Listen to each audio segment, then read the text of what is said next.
उत्तर प्रदेश में की बात कपीश भाई ने की है।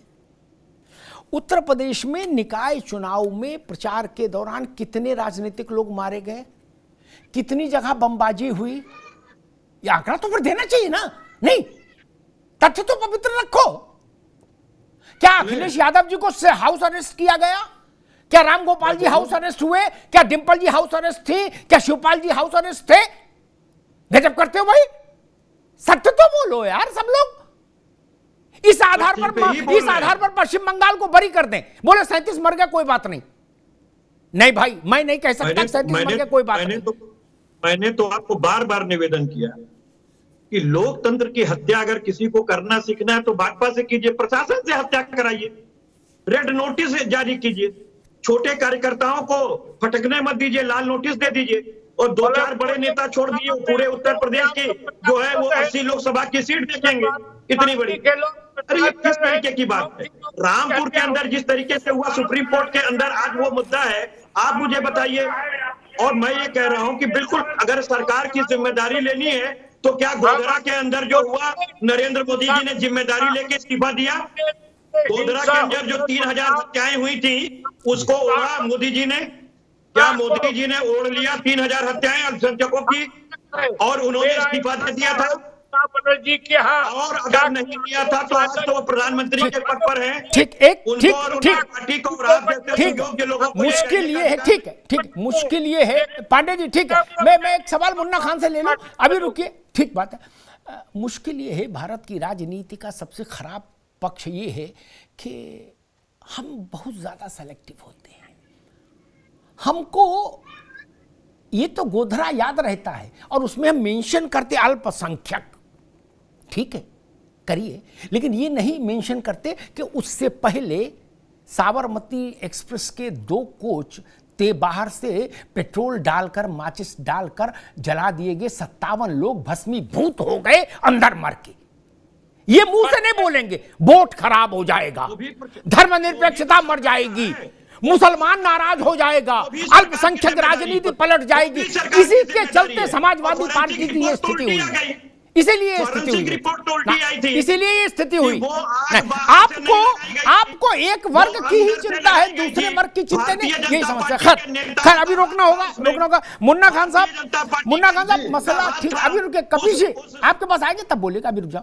मुन्ना खान साहब, मसला ये कि देश भर के में चुनाव में हिंसा होती थी शेषन साहब के पहले, ठीक।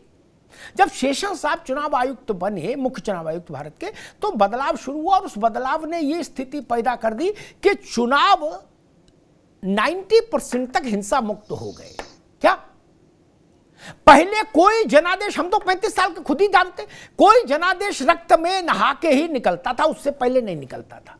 क्या वो स्थिति बंद होगी? बंगाल में ये स्थिति सिद्धार्थ शंकर रे से और ममता बनर्जी तक आज तक क्यों नहीं बदल पाई? 55 साल से ज्यादा हो गया वक्त।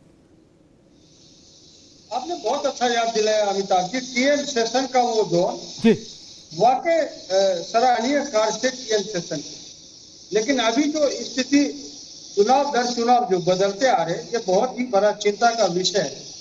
जिस तरीके से छूटे चुनाव में 37 लोगों की निर्मम हत्या हो जाती है, तो मैं समझता हूँ ये बहुत ही बड़ा चिंता का विषय और राज्य सरकार को सुध लेनी चाहिए। एक बात, दूसरी बात,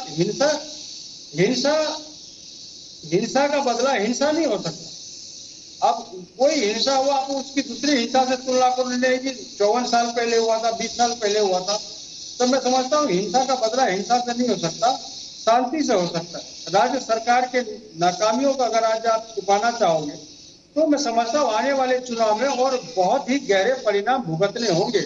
और कोई नेता नहीं मरता अमिताभ जी, वहाँ एक कार्यकर्ता मरता, कभी नेता नहीं मरता। बिल्कुल, वो भूखा पेट झंडे उठाता है, भूखा पेट आपके कार्य के लिए बूथ पे खड़ा रहता है, भूखा पेट ही वो आपकी दौड़ भाग करता है, वो आदमी मरते, कोई नेता नहीं मरता। नेता तो एसी वाले कमरे में, उसको नहीं पता फर्क पड़ता। तो जब ये कार्यकर्ता की मौतें होगी, ऐसी निर्मम हत्याएं होगी, तो मैं समझता हूँ ये बहुत ही गहरी चिंता का विषय हर राज्य के लिए।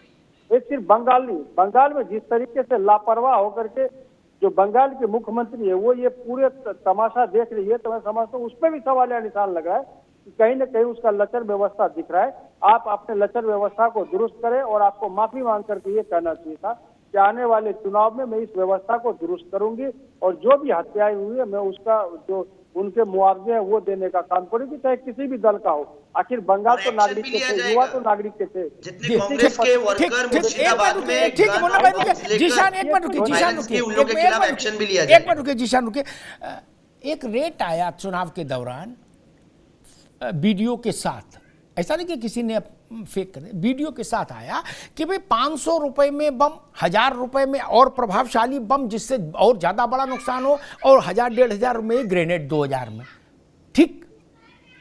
और वो सारा डिस्क्रिप्शन भी आया, उसमें बम दिखाए भी गए कि भाई इसको ऐसे पिन खींच के दांत से फेंकना है, इससे इतने लोग मर सकते हो।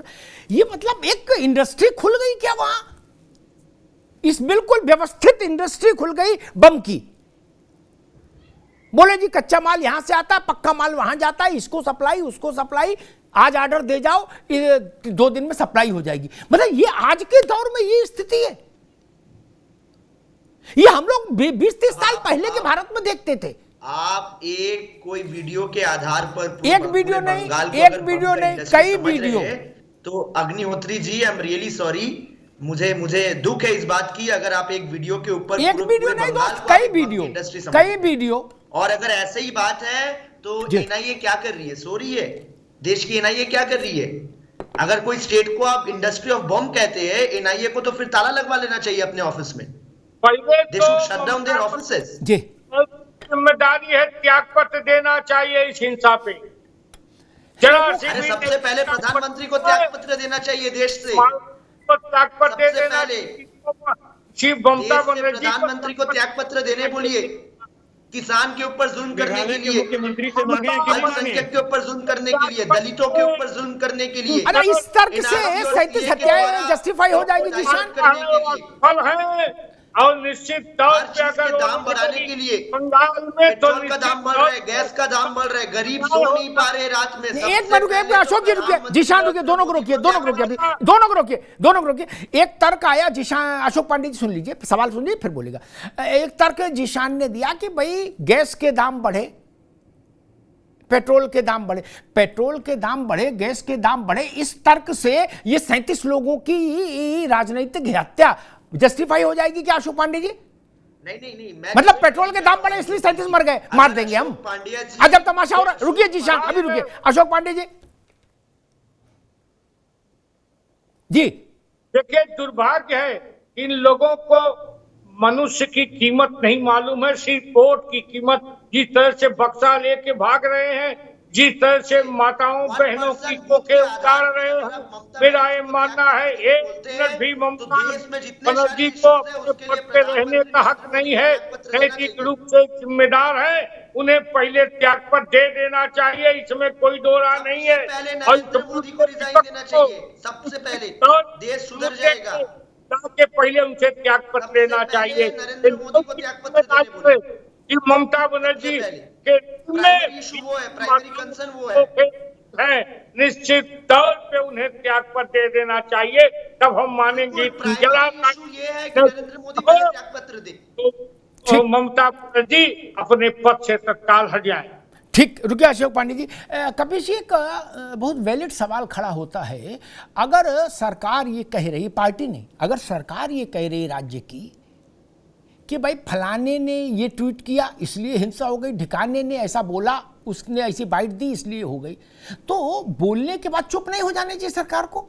सरकार जिनको मानती है कि इनके चलते 37 लोग मारे गए हिंसा में, उनको तो उठा के अब तक जेल भेज देना चाहिए था। नहीं, अरेस्ट किया गया है वर्कर्स को। अरे वर्कर नहीं पूछ रहा हूं मैं, रुकिए, मैं वर्कर की बात ही नहीं कर रहा। आपने कहा शुभेंदु ने ट्वीट किया, आपने कहा मोहम्मद सलीम ने ट्वीट किया, इसके चलते हिंसा हो गई, तो इनको गिरफ्तार क्यों नहीं किया? कपिल जी, मसला ये है। मैं कहां ये कह रहा हूं कि चिंटू पिंटू को गिरफ्तार किया नहीं किया, इससे मेरी रुचि नहीं। अगर आप ये मान रहे हो कि शुभेंदु अधिकारी ने हिंसा फैलवाई, आप मान रहे हो मोहम्मद सलीम ने हिंसा फैलाई, आप मान रहे हो अधीर रंजन ने हिंसा फैलाई, तो इनको गिरफ्तार करके जेल क्यों नहीं भेज दिया? शुभेंदु अधिकारी बोलते हैं, अपने वर्कर से प्लीड करते हैं। अरे रुको भाई, कपिल श्रीवास्तव, ये तो नहीं चलेगा। कड़वा कड़वा थू और मीठा मीठा कब? ये पब्लिक कंजम्पशन के लिए कुछ और बोलोगे और काम कुछ और करोगे? कपिल जी नहीं, मैं बिल्कुल आपसे सहमत हूं, लेकिन एक बात और भी है, आप भी इस बात को जान रहे होंगे कि जब एजेंसीज को कहा जाता है तो उसमें जांच में समय लगता है। जैसे ब्रिजभूषण सिंह में लग रहा है आज तक गिरफ्तारी नहीं हुई, यौन शोषण का सारा आरोप है, कोर्ट से आदेश हुआ उसके बाद भी नहीं हो रही। तो ये चीजें हैं, जांच थोड़ा चल रही है ना, और जांच होने के बाद हो सकता है शुभेंदु अधिकारी जी भी गिरफ्तार हो जाएं और जेल क्या जाएं। शुभेंदु और मोहम्मद सलीम के खिलाफ एफआईआर दर्ज हुई? आपने जो बात घुमाई मैं उसी को पलट के ला रहा हूं। क्या एफआईआर दर्ज हुई? फिर जांच होगी ना, एफआईआर तो दर्ज होगी पहले ना। अभी करते अभी सुप्रीम कोर्ट ने आदेश दिया उसमें एफआईआर दर्ज करने के लिए। अच्छा मैं ठीक तो मैं समझ गया, मैं मुन्ना खान साहब के पास चलूंगा। समाजवादी पार्टी असल में कहना यह चाह रही है कि एफआईआर दर्ज नहीं करनी। गजब करते हो, इसीलिए समाजवादी पार्टी का वोट बैंक छिटक जाता है।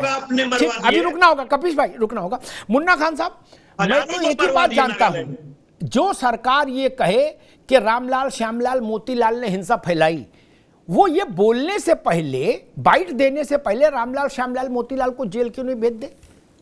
और जेल नहीं भेजो, कपिल श्रीवास्तव की भी बात मान लो, वो आजकल आज पता नहीं क्यों गोल गोल जलेबी सी बना रहा है, वो भी हम मान लें जलेबी भी, तो भी एफआईआर तो दर्ज हो जाती शुभेंदु के खिलाफ, एफआईआर दर्ज हो जाती हानन मुल्ला के खिलाफ, एफआईआर दर्ज हो जाती मोहम्मद सलीम के खिलाफ, एफआईआर दर्ज हो जाती अधीर रंजन के खिलाफ। जब आप उन्हीं को दोषी बता रहे हो 37 मौतों का, क्या रे रुको कपिल बाबू, रुको अभी। मुन्ना खान सर, मेरा प्रश्न ये, अगर वही दोषी हैं तो उनको क्यों नहीं दंडित किया जा रहा है? केवल बाइट देने के लिए है मामला? मुन्ना खान साहब, बिल्कुल बिल्कुल, बहुत ही बेहतरीन सवाल आपका अमिताभ जी। ये समझने की बात है कि चुनाव से पहले इनका जो सरकार का जो इंटरनल सर्वे वो बताता है कि किस बूथ पे कितने बदमाश है, किस तरीके संदिग्ध लोग हैं। उसके ऊपर कार्रवाई नहीं हुई, उनके जो असलाहत है वो जमा नहीं कराए गए। इन्हें बिल्कुल खुली छूट ममता बनर्जी के पुलिस के द्वारा दी गई। नहीं तो पहले ये पुलिस को चाहिए था कि जो वहां पे उपद्रवी लोग हैं उन्हें पहले जेल में डालना चाहिए, उन्हें शांत करवाना चाहिए, उन्हें पहले अरेस्ट करना चाहिए था जो जिस तरीके से उपद्रव फैल रहे थे। सरकार कहीं ना कहीं सरकार का श्रेय है कि ये खुली छूट मिली हुई है कि आपको जो मर्जी आए वो आप करो, हमें तो अपने वर्कर्स को मरवाने के लिए मिलेगी क्या? नहीं तो सरकार अगर चाहे और पारदर्शिता चुनाव न हो, निकाय का चुनाव ऐसा संभव नहीं हो सकता।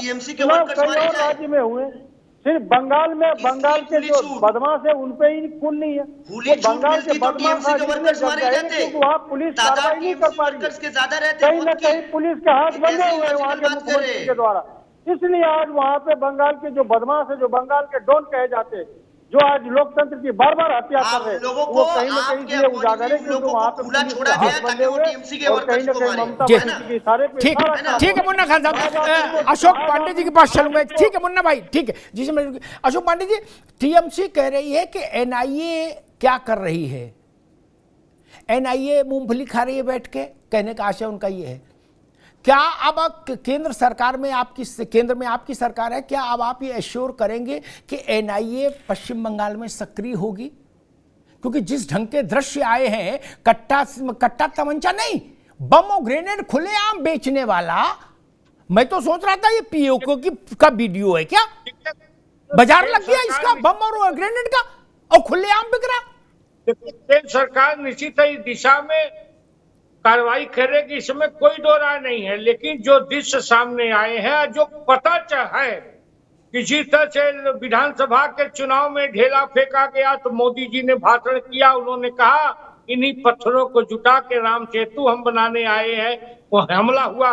फिर जिस तरह से अभी इसी चुनाव में हिंसा हुई, ये सीधे सीधे तृणमूल कांग्रेस की गुंडई है, ममता बनर्जी की गुंडई है, इसमें कोई दो राय नहीं है। ये अलग बात है, केंद्र सरकार को जो कार्रवाई करनी होगी निश्चित हम कार्रवाई करेंगे, इसमें कोई दो राय नहीं है। देखिए दुर्भाग्यजनक है कि लोकतंत्र का ये पवित्र मेला रक्त रंजित कर दिया ममता बनर्जी के लोगों ने, तृणमूल कांग्रेस के लोगों ने। ये दुर्भाग्यजनक है। ये सीधे सीधे कम्युनिस्ट को हरा के आई थी, उसी विचारधारा में शामिल हो गई, उसी विचारधारा में हिंसा कराने लगी। ये दुर्भाग्यजनक है। जी जिशान, एक छोटा सा सवाल है, उसका छोटे जवाब, समय कम है। आपकी पार्टी कह रही है सीपीएम, बीजेपी एंड कांग्रेस तीनों को एक ही नाव पर बैठाल दे रही है। ऐसा कभी किसी राज्य में मैंने नहीं सुना कि सारी अपने अलावा सारी पार्टियों को कोई सत्तारूढ़ पार्टी एक नाव पर बैठाल दे और कहीं ये सब मिलके हमारे खिलाफ हंगामा कर रहे हैं। नहीं, इसमें ये केवल आप ममता जी कर सकती हैं। उन्हें बीजेपी, कांग्रेस, सीपीएम तीनों एक साथ खड़ी कर दी।